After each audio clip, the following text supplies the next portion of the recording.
Assalamualaikum warahmatullahi wabarakatuh. Hari ini kita membahas materi yang baru, yakni tentang fonologi.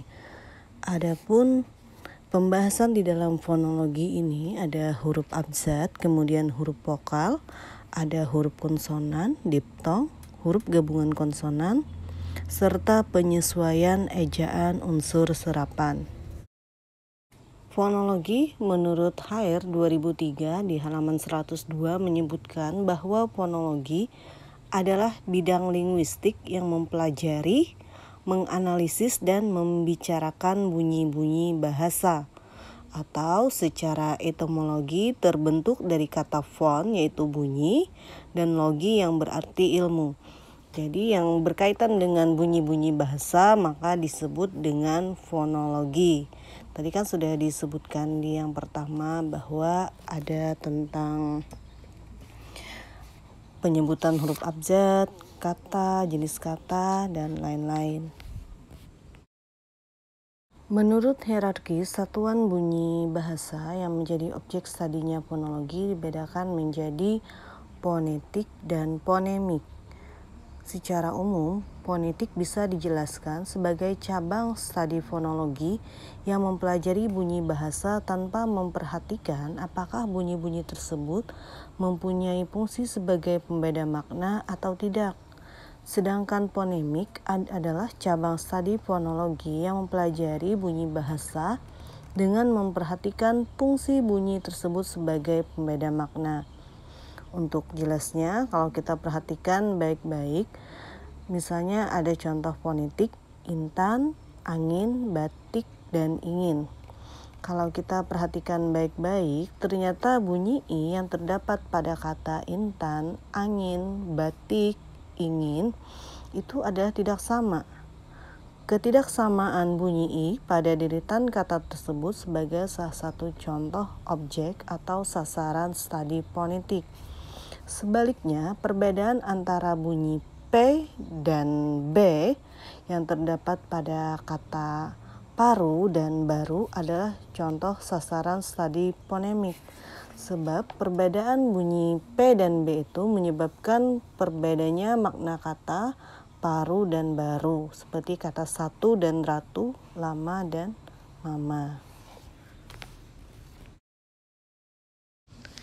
Seperti yang Ibu sebutkan di awal tadi, bahwa kajian fonologi itu ada huruf abjad, ada vokal, kemudian huruf konsonan, huruf diptong, huruf gabungan konsonan, serta penyesuaian ejaan unsur serapan.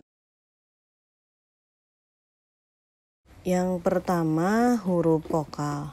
Jadi di dalam bahasa Indonesia, huruf vokal kita ada 5, yaitu A, I, E, O, dan U.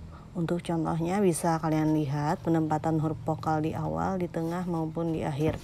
Ini hanya untuk contoh umum lah. Contoh yang lain-lain juga bisa nanti kalian lihat lagi, misalnya melihat di internet.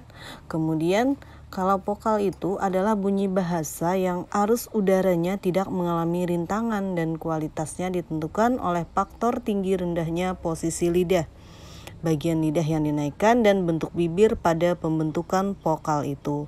Pada saat vokal diucapkan, lidah dapat dinaikkan atau diturunkan bersama rahang. Nah, itu cara menyebutkan 5 huruf vokal itu. Biasanya kalau kita orang daerah rada-rada sukar membedakan antara O dengan U biasanya.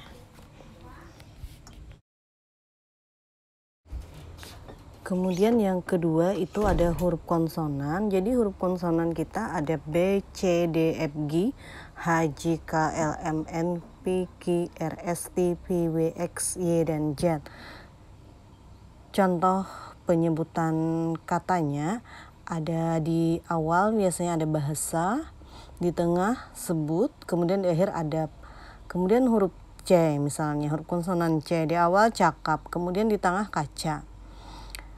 Kemudian ada lagi D, di awal 2, kemudian di tengah ada, yang di akhir ada abad, dan seterusnya. Bisa kalian cari sendirilah, ini untuk contoh umumnya saja.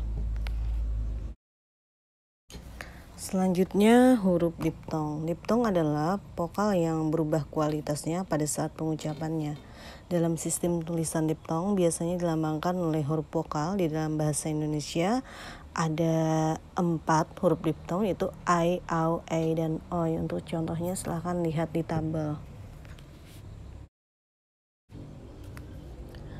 Selanjutnya huruf gabungan konsonan. Di dalam bahasa Indonesia terdapat 4 gabungan huruf yang melambangkan konsonan, yaitu KH, NG, NY, dan SY. Masing-masing melambangkan satu bunyi konsonan. Jadi gabungan dari konsonan kemudian namanya menjadi gabungan konsonan. Kita lihat contohnya di dalam tabel ini, ada peletakannya di awal, di tengah, di akhir.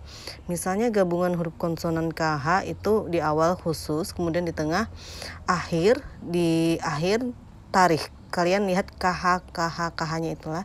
Jadi lihat saja ke gabungan huruf konsonannya yang 4 itu, kemudian dilihat lagi di dalam contoh pemakaian kata. Selanjutnya penyesuaian ejaan unsur serapan. Jadi penyesuaian ejaan unsur serapan itu dilakukan dengan kaidah sebagai berikut. Misalnya dari serapan oktav kemudian dialihkan ke bahasa Indonesia menjadi tulisannya oktav. CH misalnya lafalnya C menjadi C saja, CH. Misalnya Cina, sekarang tulisannya jadi Cina. Sama dengan politik, akhir, foto. Sebenarnya banyak lagi contoh yang lain, nanti kalian sambil dicari sendiri bisa lewat internet maupun buku.